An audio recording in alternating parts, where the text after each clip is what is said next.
Paz do Senhor, igreja. É uma honra estar aqui pela terceira vez e, mais uma vez, entrego a Deus que eu seja vaso nas mãos dele, que ele não olhe para o Rodrigo, mas que ele olhe para a face de Cristo aqui, resplandecendo em mim. Amém. Vou começar com um breve testemunho, recente, inclusive, de mais ou menos duas semanas e meia apenas, que eu ainda estava me recuperando espiritualmente de uma cirurgia que eu tinha feito no dia 11 de maio, se não me falha a memória. Fiquei 3 meses de repouso, um repouso mais intenso, e aproveitei esse repouso na minha cabeça. Seria um tempo de calma, de momento para buscar o Senhor. Só que, quando você acha que está forte, ou que vai ficar forte, fraco, você está, não adianta.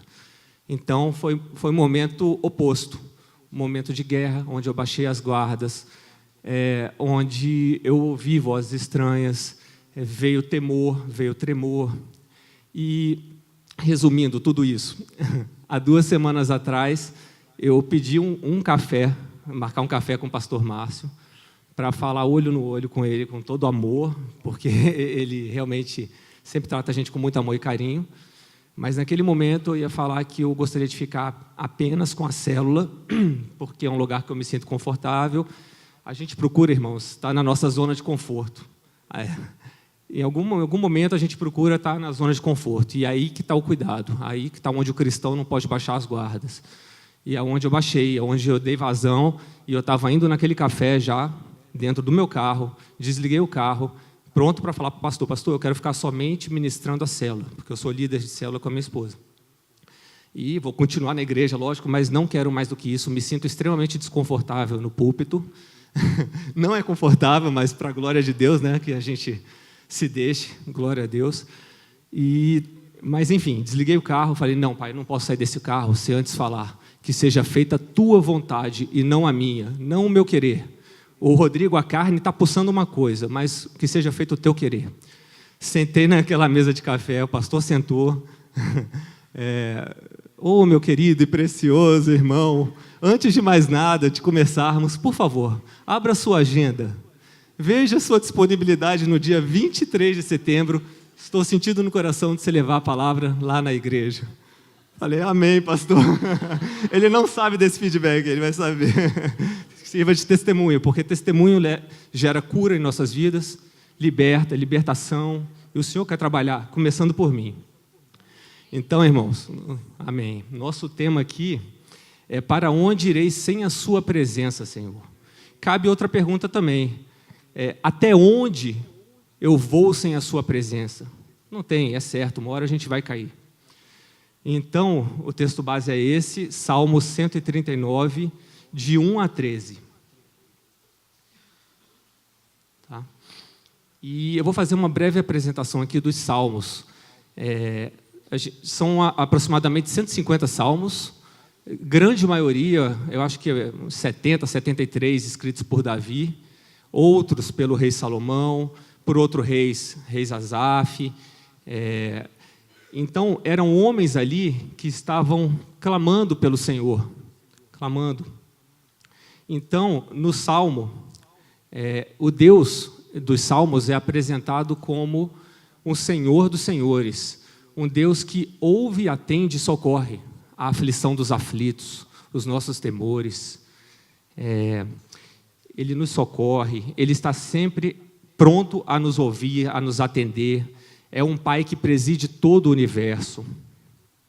E esses salmos, o conteúdo dos salmos é composto de orações, de súplicas, de louvores, cânticos ao nosso Deus.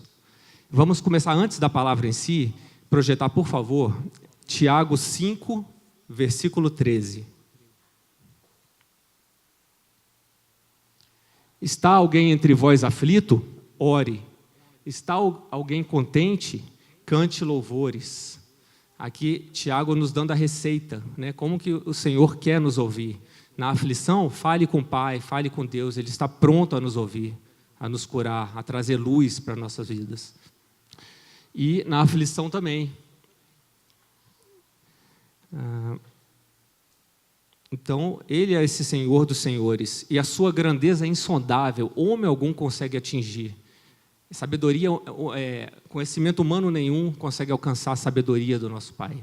Agora podemos entrar na palavra, por favor. Salmo 139. Eu vou ler aqui, vocês acompanham, por favor. Senhor, Tu me sondastes e me conheces. Tu conheces o meu assentar e o meu levantar. De longe entendes o meu pensamento. Cercas o meu andar e o meu deitar. E conhece todos os meus caminhos. Sem que hajas uma palavra só em minha língua, eis que, ó Senhor, Tu conheces. Tu me cercastes em volta e puseste sobre mim a Tua mão. Tal ciência é para mim maravilhosíssima, tão alta que eu não posso atingir. Aqui o salmista está expressando a sua limitação humana diante da grandiosidade do nosso Deus. Para onde eu irei do Teu Espírito? E para onde fugirei da Tua face, Senhor? Se subir aos céus, Tu ali estás. Se fizer no abismo a minha cama, eis que lá também estarás. Se tomar as asas da alva, se habitar nas extremidades do mar, assim como Jonas esteve no ventre da baleia, ali também sua mão estará e me guiará, e a sua destra me sustentará. Se disser de certo que as trevas me encobrirão, então a noite será luz à roda de mim.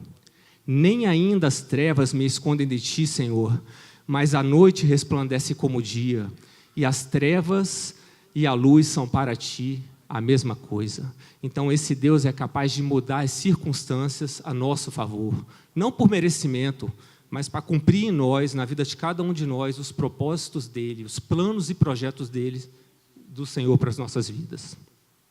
Amém. Agora vamos voltar, por favor, de 1 a 6, que é onde está sendo relatado aqui a onisciência do Senhor. A onisciência. Onisciência é a capacidade do nosso Deus. Aqui, Davi, ele exulta de forma majestosa esse conhecimento que ele tem acerca do Senhor, da onisciência, que é um Pai que tudo sabe, tudo conhece. Como disse aqui o Tiago, não há nenhum quartinho escuro nosso que ele não saiba. Ele conhece o que os reis, os príncipes proclamam, planejam em sua cama antes de dormir. Ele é um Pai que tudo sabe.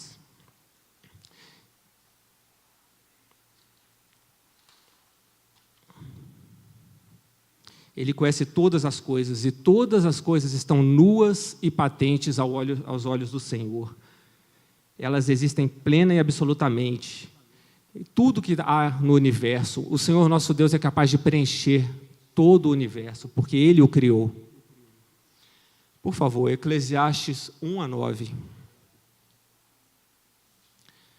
O que foi, isso é o que há de ser, e o que se fez, isso se fará, de modo que nada há de novo debaixo do sol. Aqui Salomão, o rei Salomão, se rendendo à onisciência do Senhor. Nada há de novo, não há conhecimento nenhum novo para que nós achamos que descobrimos sem que Deus já nos saiba antes. Ele visita, Ele sabe tudo.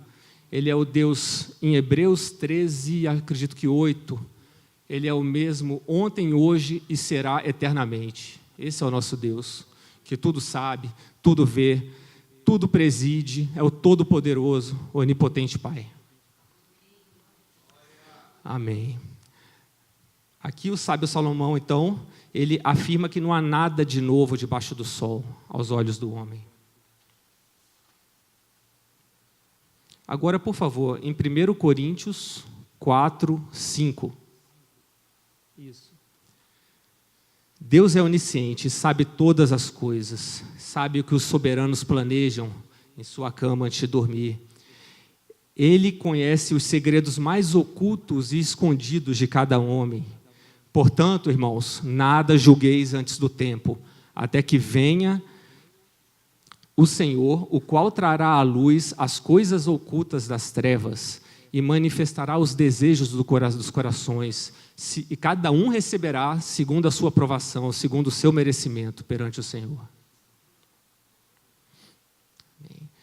Podemos agora voltar em Salmo 139, por favor, da sequência de 7 a 12.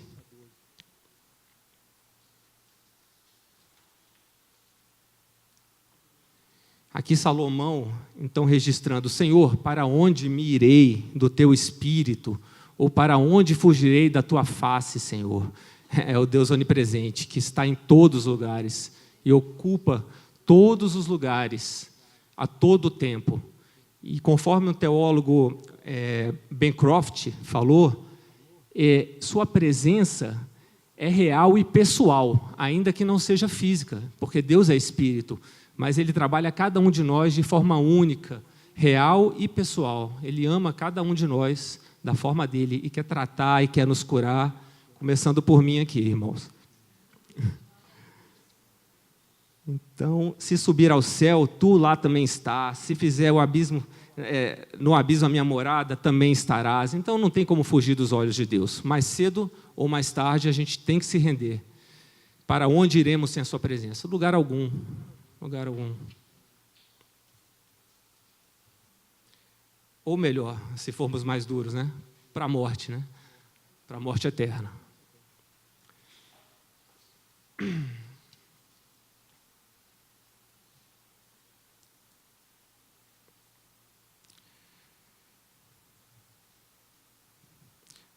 Por favor, projeta, por favor, 1 Reis 8, 27. Aqui, rei Salomão, filho do rei Davi, após edificar o templo, né, que é o famoso templo de Salomão, o templo do Senhor, para o Senhor, ele relata as palavras que o próprio Deus havia dito para o seu pai, quando o rei Davi planejou em edificar o templo para o Senhor, mas ainda não era tempo, porque para Deus tem o tempo de Deus, né? Para Ele, e a cada tempo cada um diz glória, né? Conforme o Salmo 29, se me fala a memória, né? Que a voz do Senhor é como voz de trovão, voz de muitas águas, e no seu tempo certo cada um diz glória. Então, na verdade, Salomão falando, habitaria Deus na terra, eis que os céus, nem o céu, nem os céus dos céus são capazes de conter o Senhor, quanto menos esta casa que eu tenho edificado, né? Só que o Senhor tinha aceitado aquele templo ali físico e recebeu de bom grado, né? Tinha sido colocado esse desejo no coração do rei Salomão de edificar. Em Efésios, sim, isso é importante. Um ateu, certa vez, perguntou a um cristão: onde está Deus? O cristão, muito sabiamente, o respondeu com outra pergunta: meu irmão, me diga aonde Deus não está, porque Deus está em tudo. Ele te criou, né? Criou o ateu, criou todos. Em Efésios 4, 6, por favor. O apóstolo Paulo aqui também responde aos ateus dizendo: um só Deus e Pai de todos, o qual é sobre todos e por todos e em todos. Amém.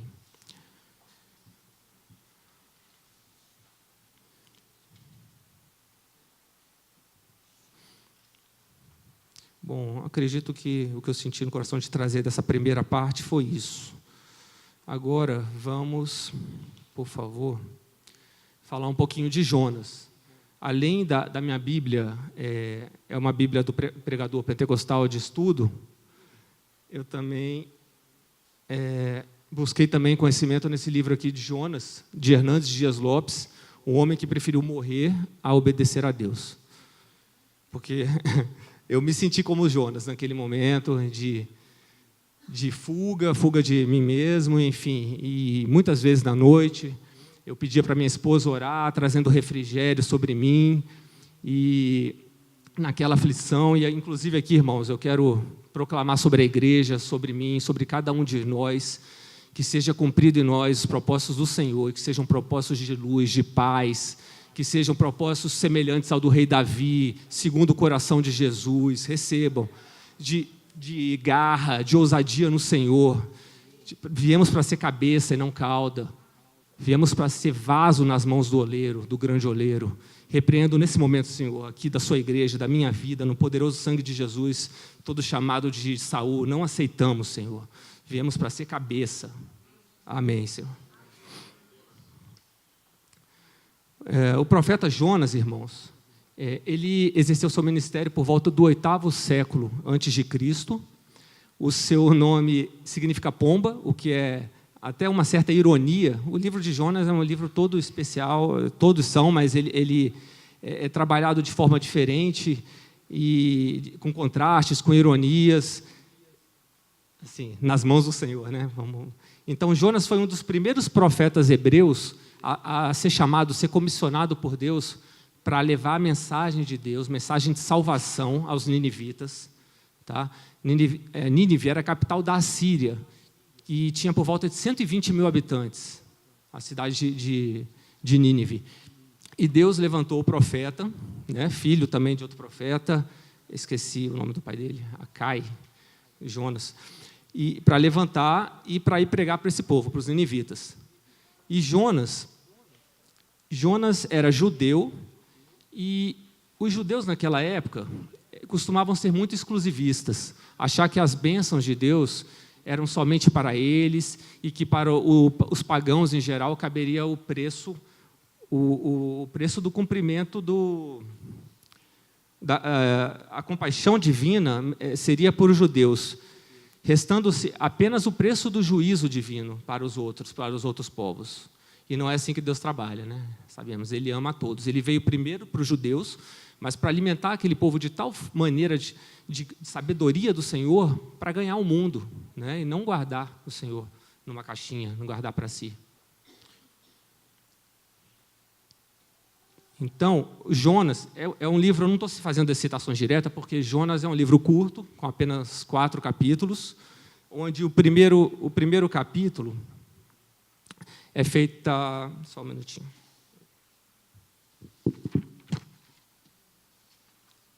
Onde no primeiro capítulo é feito o chamado chamado a Jonas para pregar o evangelho, e a fuga, é apresentada a fuga do profeta. Então, Jonas, naqueles momentos que é chamado para o Senhor, ele faz o mais difícil, o que muitas vezes nós fazemos também.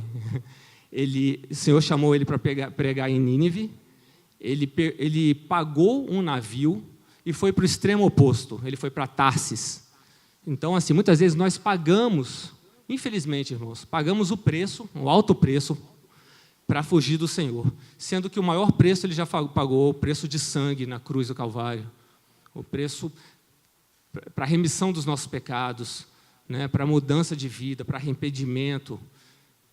Por isso, assim, devemos sempre clamar, Senhor, quando achamos que estamos fortes, aí fracos estamos, Senhor. Cubra-nos no pó e na cinza, em panos de saco, com humildade, trabalhe em nosso coração, fale conosco, Pai. Então, irmãos, voltando a Jonas, ele pagou aquele navio, foi para Tarsis, e aí, quando não adianta fugir do Senhor, né? Assim, eu vou entrar com 2 passagens, por favor. Jeremias 18, de 7 a 8. O Senhor aqui falando ao profeta Jeremias: no momento em que eu falar contra uma nação e contra um reino, para arrancar, para destruir, para derribar, se a tal nação contra a qual eu falar se converter da sua maldade, também eu me arrependerei de todo o mal que havia pensado em fazer-lhe. Então oferecer-lhe o meu perdão, né, diz o Senhor. O Senhor, ele se arrepende quando nós realmente negamos, né, rompemos com aquela velha vida, com o peso do passado, do pecado, porque as misericórdias do Pai se renovam a cada manhã, né? Isso não significa que a permissividade de continuarmos errando, né, porque uma vez que Ele abriu nossa mente, clarificou para aquilo, né, nós devemos abandonar o passado, né, o pecado. E também a palavra do Senhor fala em Isaías 43, 13, por favor. Também, ele se arrepende e ele comissiona os seus profetas. Deus também havia dito pelo Isaías, profeta Isaías: ainda antes que houvesse dia, eu sou, e ninguém há que possa fazer escapar das minhas mãos, operando eu, quem impedirá? Então, assim, Deus mandou a tempestade naquele navio, no mar, os ventos, e tudo deu errado naquela viagem lá para Tarsis. Aquele navio, né, se se Jonas continuasse ali dentro, todo mundo ia chegar à morte. E aí o navio, os marinheiros do navio eram marinheiros pagãos e ficavam questionando, né, por que daquelas aflições, daquele momento ali que eles estavam vivendo. E começaram a lançar sortes, e a sorte caiu contra o Jonas. Aí eles foram atrás de Jonas. Aonde estava o profeta? No calabouço lá do navio, dormindo, um sono profundo. Então, assim, tentando de todas as formas fugir das mãos do Senhor. E aí, Jonas havia dito a esses marinheiros antes também que ele estava fugindo do Senhor. Então, esses marinheiros pagãos, que não eram nem cristãos, nem crentes, temeram muito o Senhor. Aí, volta naquela ironia do livro de Jonas. Os pagãos dando ensinamento de vida, de reino, né? Se renderam ao Senhor naquele momento. Tanto é que eles temeram muito de jogar Jonas no mar. Porque Jonas falou, a única forma que vocês têm para acabar a tempestade imediatamente, ele ouvia a voz do Senhor, ele conhecia, é me lançar ao mar. Mas até assim Deus é misericordioso. Jonas no mar, Deus envia um grande peixe, uma baleia, e traga Jonas, e Jonas fica no ventre da baleia ali durante 3 dias e 3 noites. Já há uma alusão à vinda do Filho do Homem, à vinda de Jesus Cristo, que padeceria no seio da terra durante 3 dias e 3 noites antes de ir para o reino eterno do seu Pai. Então, teve a piedade, naquele momento, no ventre da baleia, Jonas sentiu a perdição. E ele clamou, Senhor, livra-me dessa perdição, Senhor. Clamou, mostrou-se arrependido naquele momento, e o Senhor fez com que a baleia o tragasse na margem, numa praia. E depois vem o capítulo 3, o profeta obedece a Deus, né? Não obedeceu o primeiro comissionamento, mas obedeceu o segundo. Então o profeta foi a Nínive, a grande cidade de Nínive, levou a palavra de arrependimento, palavra firme. Deus, por que Jonas? Ele poderia escolher qualquer outro, mas ele tem os propósitos dele na vida de cada um. Ele sabia que o povo ia estar propício à mensagem de Jonas, uma mensagem curta, dura, que pregou, se vocês não se arrependerem, ainda em 40 dias, Nínive será subvertida, será eliminada da terra. E aquele povo, para surpresa de Jonas, porque Jonas, no fundo, não queria, ele queria pregar, mas ele, no fundo, ele estava na justiça própria, no juízo próprio. Por quê? Porque é importante frisarmos aqui que os ninivitas, a Síria, era um povo extremamente cruel com seus adversários. E um dos adversários naquele momento era o povo judeu, o povo de Israel. Então, Jonas, na cabeça dele, no juízo próprio, no homem, poxa, eu estou levando salvação a um povo que quer nos matar? Mas para Deus é assim, Ele quer salvar todos, né? Independente de raça, cor, credo, Ele trabalha dessa forma. Ele é amor, né? E aí, o seu imenso amor, né, se transbordou. E Deus perdoou aquele povo, os ninivitas receberam a mensagem de Jonas, se arrependeram profundamente, desde o rei pregou ali arrependimento a todos, jejum, incluindo os animais. Olha só como que Deus é tão cuidadoso, Ele se preocupa com os animais, né? Então no livro de Jonas a gente vê isso tudo, poupou os animais, que se colocaram ali na condição de pano de saco, poupou os marinheiros pagãos, poupou o próprio profeta, né? Ele é um pai misericordioso. E aí, então os ninivitas se arrependeram, e Jonas ficou surpreso, e o profeta, no capítulo 4, desapontamento do profeta. Qualquer profeta com sucesso da sua mensagem atingida, né, deveria estar feliz, poxa, foi escolhido como um vaso escolhido para honrar a Deus. Mas naquele momento Jonas ficou extremamente desapontado e saiu, acho que na parte oriental da cidade de Nínive, e foi se recolher lá, descansar, procurar uma sombra. O Senhor, com toda a misericórdia, naquele momento queria mais uma vez tratar o profeta, ensiná-lo. E aí fez, da noite para o dia, cresceu uma árvore, uma aboboreira, alguns estudiosos falam, para dar sombra a Jonas, refrigério. E no dia seguinte tirou. E quando Jonas sentiu o calor do sol, se queixou, né? Murmurou. E por tão pequenas coisas nós murmuramos, né? No dia a dia, nos lamentamos, sendo que, poxa, somos agraciados, abençoados. É só olhar ao nosso lado, né? Tanta gente que está em condição muito pior que a nossa. E mais do que tudo, nós, poxa, temos nosso pai, né? Sabemos a quem servimos, né? Então, aquela cidade arrependeu, Jonas ficou lamentando, e o Senhor, mais uma vez, teve paciência, compaixão do seu profeta. Então, o sucesso da pregação de Jonas, assim como o sucesso da pregação de nós, como servos do Senhor, né, só acontece pelo propósito divino. Por isso, ele manda a pessoa que ele acha ideal, certa, para pregar ao público certo, ele envia o pastor certo à igreja certa. Então, é o Senhor quem faz, é Ele que prepara. Então, Deus conhece o perfil de cada pregador e de cada auditório, né? Deus tem a mensagem certa no lugar certo. E a mensagem certa para Nínive era aquilo: ainda em 40 dias, Nínive será subvertida. Meus irmãos, o que eu faço, o que eu tiro aqui de conclusão? Deus quer abençoar o ministério de cada um de nós, não importa se é presbítero, obreiro, de nós como servos do Senhor, porque independentes, ninguém vai para o céu por ser presbítero, obreiro, ou pastor, ou da igreja X, Y, Z, não.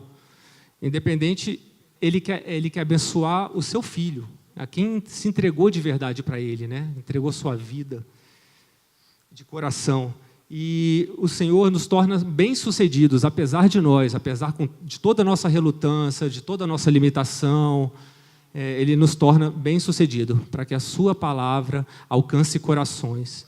E Jonas, mais uma ironia, o profeta relutante, eu nem li aqui o título, porque Jonas, um profeta insensível a serviço de um Deus muito sensível. Apesar de tudo isso, Jonas, ele é conhecido na história, né, bíblica, na história, como um dos profetas mais bem-sucedidos de toda a história, porque a sua pregação atingiu 100% dos seus ouvintes, 100% daquela cidade, da maior cidade da época, foi salva, Nínive. E é isso, irmãos, quero compartilhar um pouco aqui desse renovo, desse refrigério que o Senhor me deu, que nos dá a dividir com vocês, e que haja conversão verdadeira, que o Senhor possa tratar o mais íntimo do nosso ser e que nós possamos nos entregar de verdade a Ele, né? Então, assim, já que a palavra, o objetivo macro disso tudo aqui foi pregar salvação, aqui que se alguém sentir no coração de se entregar verdadeiramente ao Senhor Jesus, se arrepender no pó e na cinza, e se quiser se converter de verdade, entregando a vida ao Senhor Jesus, sinta-se à vontade, por favor, levante a mão, que a gente vai fazer uma oração de confissão. Amém? Amém, irmãos.